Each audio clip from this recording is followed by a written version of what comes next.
தண்ணி ஒழுங்காக இருந்தால் எல்லோரும் அந்த வெளிநாடுகளால் வந்து இப்போ வீடு வாசலாம் திருத்தி இருக்கணும். அப்போ இங்கே தண்ணி வசதி வரமாக இருந்தால் கட்டாயம் ஒரு எல்லாருக்கும் யாழ்ப்பாணத்துக்கு வீடு வாசல் இருக்குது. இருந்தாலும் இங்கே வந்து நிற்பார்கள். தங்கண்ட கோயில்னு சொல்லி திருவிழாவுக்கு வருவர்கள் கூடி திருவிழா முடிஞ்சோடனே யாழ்ப்பாணம் தான் விடுறாங்க.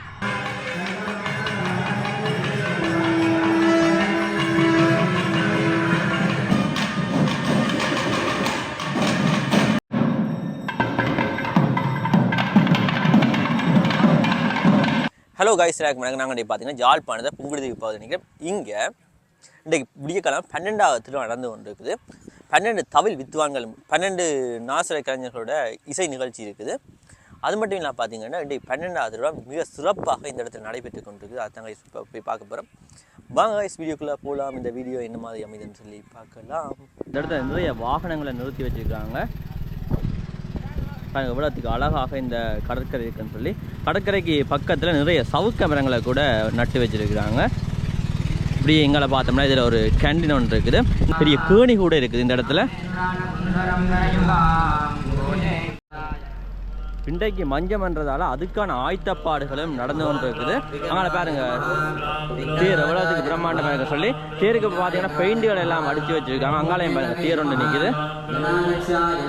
பாருங்க எவ்வளோத்துக்கு பிரம்மாண்டமான கோயில்னு சொல்லி நாங்கள் உள்ளே போய் பார்க்கலாம். இதை பாருங்க வாழைக்குலைகளை தொடர்ந்து கட்டி வச்சுருக்காங்க. இன்றைக்கு இந்த கோயிலில் 12வது திருவிழா நடந்து கொண்டு இருக்குது. சாரிகள் சால்வைகள் அது மட்டும் பார்த்தீங்கன்னா புத்தகங்கள் சீடியன்னு சொல்லி எல்லாம் விற்று கொண்டிருக்காங்க. பாருங்கள் நூல்கள் கூட விற்று கொண்டிருக்கணும். அது தொடர்ந்து அர்ச்சனைக்குரிய பொருட்களையும் இதில் கொடுத்து கொண்டிருக்கணும். மயில் ரகு பட்டுகள் மாலைகள்னு சொல்லி எல்லாத்தையும் வச்சு இந்த கொடிக்கம்பத்தை அவ்வளோத்துக்கு அழகாக அலங்கரித்து வச்சுருக்கிறாங்க.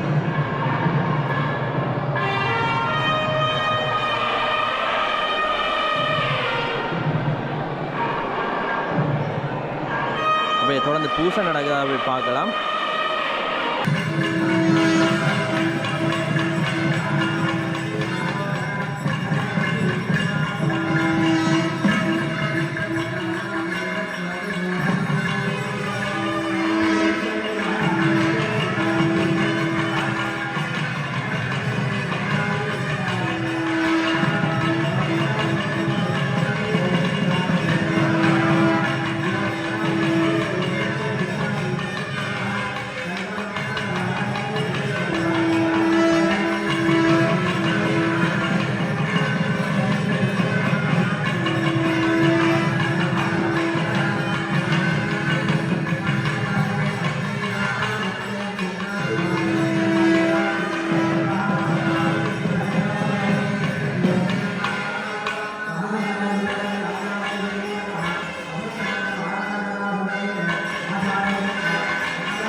சாமி உறுதியை சுத்த போகுது.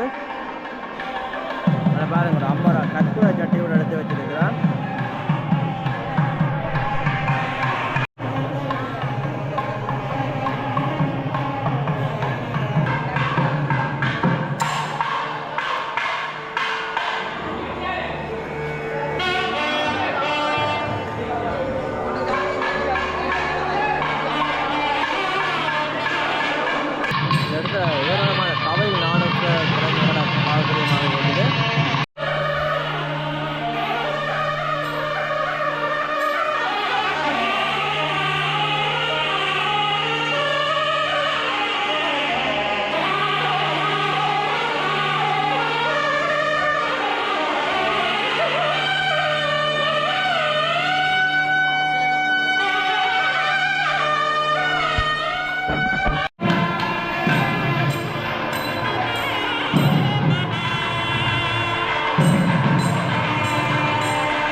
இதுலேயும் பார்த்தீங்கன்னா 4 தரம் தமிழெல்லாம் வாசிக்க போகிறாங்க.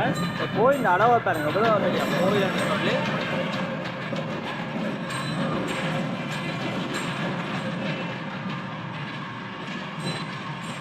ரொம்ப பெரிய கோயில் காய்.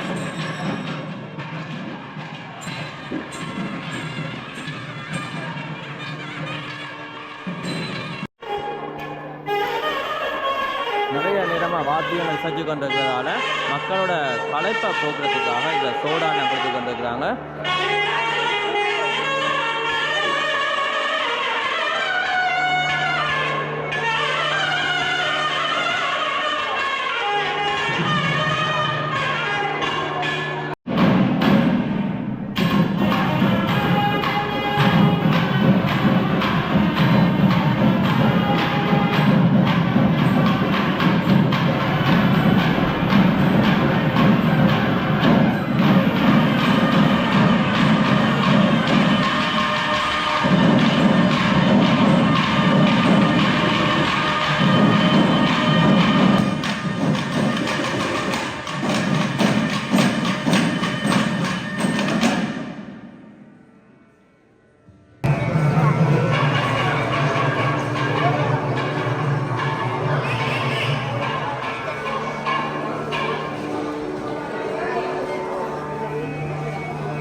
பூசையெல்லாம் முடிஞ்சு இப்போ மோதகங்கள் எடுத்துக்கொண்டிருக்கிறேன்.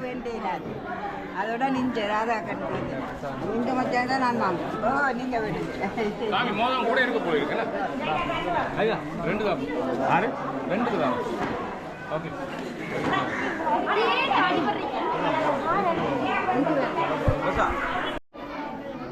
தொடர்ந்து இங்கால பொங்கல் வழங்கி கொண்டிருக்கிறோம்.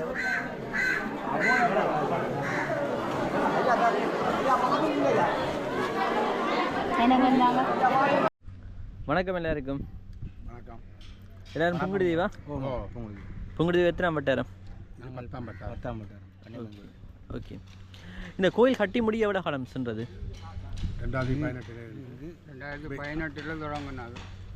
2023 இன்னும் வேலைகள் இருக்கும் முடியல. இப்போ கும்பாசம் 2023 6ஆம் மாதம் கும்பாசம் நடக்கும். இதுவல்ல எத்தனை நேரம் பூசை நடக்குது இந்த கோயிலில்? 3 நேரம் பூசை நடக்கும். ஆலயத்தில் கோயில் பூசை கண்டு குருக்கள் இருக்கிறார். 3 நேரம் பூசை நடக்கும். அன்னதானம் கொடுக்குறது வரநாளம். ஒவ்வொரு நாளும் அன்னதானம் திருவிழா காலங்களில் மட்டும்தான் அன்னதானம் கொடுக்குறீங்களா? இல்லை வளமையாக இந்த ஆலயத்தில் 365 நாள் சாப்பாடு. ஒரு தனிப்பட்ட ஒரு இந்த கோயில் பங்காளி ஆலயத்துக்கு நிர்வாகத்துக்கு உறுதியாக்கள் போடின மக்களுக்கு சாப்பாடு. இது உண்மையாகவே ஒரு வரவேற்கத்தக்க விடயம். எதிர்பார்க்கலாம். இது வெளியுலகத்துக்கு பெருசாக தெரியாது.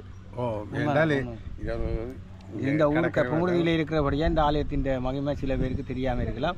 இது 500 தூண்களை கொண்ட ஒரு தூண் வந்து குறைஞ்சது 8 லட்சம் ரூபாய்க்கு மேலே முடியும். அந்த வேலை திட்டங்களோடு சிற்ப வேலைப்பாடுகளோடு எல்லாம் நல்ல சிறப்பாக இருக்குது. ஆனால் இந்த ஊரில் ஒரு தண்ணி பிரச்சனை வந்து தண்ணி இல்லாததான் முக்கியமான பிரச்சனை இந்த ஊரில். அப்போ தண்ணி பிரச்சனை எப்படி சமாளிக்கிறீங்க? கொஞ்சம் காலம் வேலூரிலிருந்து சாட்டி கண்டு சொல்கிறதுலேருந்து கொண்டாடுறோம். ஹவுசர் லோன் வந்து அடிக்கிறாங்க இங்கே. அது நாங்கள் காசு கொடுத்து தான் இங்கே வாங்கி எங்களோட மக்கள் குடிக்கிறது. இதில் கொஞ்சம் காலம் பில்லரில் தண்ணி கொடுத்தது. அது இப்போ பலதா இப்போ 2 வருஷத்துக்கு மேலே. அதாவது ஜனாதிபதி மைத்திரிபால இருந்த காலத்திலே திறந்து வைக்கிறது. அந்த ஃபில்டர் பழுதாகப்பட்ட பின்பு அதை அப்படியே கவனிக்காக விட்டுட்டாங்க. அதால் மக்கள் பெரிய சிரமப்படுகிறோம். இல்லை குளிக்கிற கிணறு இருந்தது, அதுலேயும் குடிக்கிறதுக்கு தண்ணி எடுக்கிறாங்க. அது நிப்பாட்டி இருக்கு கொஞ்சம் மங்கால் ஒரு கிளர் புரிம்பாப்பட்டி இருக்கு ஓகே. இல்லை இந்த அம்பாள் இந்த வரலாறுகள் இதில் எல்லாம் சாகிறது. இப்போ பேரில் போட்டிருக்கு சில வரலாறு. வரலாறு அது அந்த ஆலயத்தின் வரலாறு முழுக்க இந்த தேர் சிற்ப தேரில் சித்திரை வருஷத்துக்குரிய தேர், அது சித்திரை தேர் வெள்ளோட்டமாக இருக்கிற காலத்திலே அது சிற்ப அந்த வேலை சிற்பமாக பறிக்கப்பட்டது. எங்களுக்கு ஒரு பெரிய வரப்பிரசாதம் இந்த கடல்ல இருந்து கயிறு வாரது. இந்த திருவிழா நிப்பாட்டப்பட்டு பாலஸ்தானம் செய்யறதுக்கு பிறகு இப்போ தான் முதல் திருவிழா செய்கிறோம். அதால் இந்த முறை கயிறுகள் வேற இல்லை. எங்களை ஊர் மக்கள் எல்லாருமே வெளிநாடு முழுமையான இந்த பங்களிப்பு தான் இன்றைக்கு இந்த ஆலயம் இந்த அளவுக்கு ஆலயத்தை கட்டி முடிக்கத்தக்க மாதிரி இருக்குது. இப்போ பரண வேலைகளுக்கு மக்கள் நாளாந்தம் 5, 2 லட்சம் 3 லட்சம் பல மாதிரியும் கொடுத்துட்டு இருக்கிறாரு. இங்கே மாட்டு தொழுவம் எல்லாம் இருந்ததை காணக்கூடிய மாதிரி இருந்தது. இது நிர்வாகத்தினரால் செய்யப்பட்டு கொண்டிருக்குதா? மாடு வளர்ப்பு ஆலய நிர்வாகத்தினரால் தான் இந்த வெளிநாட்டில் உள்ள மக்கள் ஆலயத்துக்கு பாலுக்கு வேணும் என்று மாடுகள் வேண்டி கொடுத்து வளர்த்து அதுக்கு ஒரு ஆலயம் சம்பளத்துக்கு வச்சு அதை பராமரித்து இங்கே உள்ள மக்கள் இந்த ஒத்துழைப்போட ஆலயத்தில் வளர்க்கும். கோயில் பூசை தேவையான பாடலாம் இங்கே கிடைக்கும். நாளாந்தம் வேலனைக்கு அங்கே இங்கே பாலுக்கு போகல. அப்போ இங்கே ஒரு ஆலயம் வச்சு 4-5 மாடு நிற்கிது, கன்றுகளை நிற்கிது. அதுக்கு தேவையான பாலை இங்கேயே எடுத்துக்கொள்ளுங்க. இங்கே உள்ள மக்களுக்கான தொழில் வாய்ப்புகள் எப்படி இருக்குது? இங்கே உள்ள மக்கள் இப்போ உள்ள மக்கள் அன்றாடு தொழில் செய்து சாப்பிட்றாக்கள். வெளிநாட்டில் உள்ள மக்கள் உதவிகள் அவைகளுக்கு இருக்குது. அதுகளால் இருக்குது. இங்கே விவசாயத்தில் மெயினாக என்ன விவசாயம் செய்வாங்க? சில இடங்களில் புகையில ஃபேமஸாக இருக்கும், சில இடங்களில் நெல் செய்வாங்க. இங்கே அப்படி என்ன? இங்கேயும் இடம்பெயர்ந்து போகிறதுக்கு முன்னாடி புகையில மிளகாய் இந்த ஏரியா முழுக்க தோட்டங்கள்ல. இப்போ இடம்பெயர்ந்து போனதோட எல்லாருமே ஆக்களும் இல்லை, தோட்டங்கள் விட்டுருந்தோம். இப்போ கூடுதலாக இந்த மழை காலங்களில் தான் தமங்கள் செய்கிற மாதிரி இருக்குது. அதோட இப்போ விதைக்கு கூடுதலாக இல்லை. மழையை நம்பி அந்த 4 சித்திரை மாதம் மட்டுக்கும் நெல் விதைப்பாங்க. இல்லை அங்கே தங்களுக்கு தேவையான பயிர்களை பச்சை மிளகா வெண்டிக்காய் அதுகள் வேலை செய்து சாப்பிடுவாங்க. அதுக்கு பிறகு தண்ணி இல்லாத பிரச்சனை, அங்கே குடிக்கிறது தண்ணி இல்லாத பிரச்சனை. முக்கியமான பிரச்சனை எங்கள் நாட்டில் பூங்குடி பொறுத்தவரை தண்ணி இல்லை குடிக்கிறதுக்கு. இப்போ குளிக்க முழுக்க கிணத்துல தண்ணி இல்லை, பைப்பு தண்ணி. இதுக்கான சொல்யூஷன் ஏதாச்சும் உங்கள்கிட்ட இருக்குதா? எப்படி செய்தால் இந்த தண்ணி பிரச்சனையை தீர்க்கலாம்னு சொல்லி? அது எங்கிட்ட அப்படி ஒன்றும் இல்லை. ஆனால் பைப் லைன் இப்போ செய்திருக்கு, அரசாங்கம் மூலமாக பைப் லைன் செய்திருக்கு. ஏன்னா அந்த தண்ணி யூஸ் பண்ணல அப்படி செய்தால் இந்த கிராமங்களுக்கு சகல செழிப்பாக வரும், நல்ல வளர்ச்சியாக வரும். அதுகளால் கொஞ்சம் அந்த ஒரு எதிர்பார்ப்பு கட்டாயம் மக்கள் மத்தியில் இருக்கு. என்னென்னா இந்த தண்ணியை கொடுத்து தண்ணி வரவழிக்கிட்டால் எங்களோட மக்கள் யாழ்ப்பாணம் வேலணைக்கு எல்லாம் தண்ணிக்கு போகுது இங்கேயே இருக்குது. அவங்க எல்லாமே இங்கே செய்து கொள்வாங்க. இப்போ யாழ்ப்பாணத்தில் பூங்கொண்டுகள் எல்லாம் வளர்க்குறதுக்கு பெரிய கஷ்டமாக இருக்குது. தண்ணி இல்லாதால தான் முக்கியமான ஒரு பிரச்சனை தண்ணி. தண்ணி ஒழுங்காக இருந்தால் எல்லோரும் அந்த வெளிநாடுகளால் வந்து இப்போ வீடு வாசலாம் திருத்தி இருக்கணும். அப்போ இங்கே தண்ணி வசதி வரமாக இருந்தால் கட்டாயம் எல்லாருக்கும் யாழ்ப்பாணத்துக்கு வீடு வாசல் இருக்குது. இருந்தாலும் இங்கே வந்து நிற்பாங்க. தங்கண்ட கோயில்னு சொல்லி இப்போ திருவிழாவுக்கு வருவர்கள் கூடி திருவிழா முடிஞ்சோடு யாழ்ப்பாணம் தான் விடுறாங்க. இங்கே ஊரில் வாழ்கிற தண்ணி பிரச்சனையில் தண்ணி இருந்தால் எல்லா சனம் இங்கே இருக்குது. அவையோட வருத்தங்கள் எல்லாம் வேறு இடங்கள்லேருந்து வருது. இங்கே இருந்தால் அந்த பிரச்சனை இல்லை. காற்றுகள் நல்ல காற்று ஓட்டம் அதுகள் கடல் நீர்கள் அது எல்லாம் வருத்தம் இல்லாமல் இருக்கலாம். தண்ணி இல்லாத பிரச்சனைலாம் அவங்க வேறு இடங்களே இருக்காங்க இல்லை. ஓகே, நன்றி. ஓகே.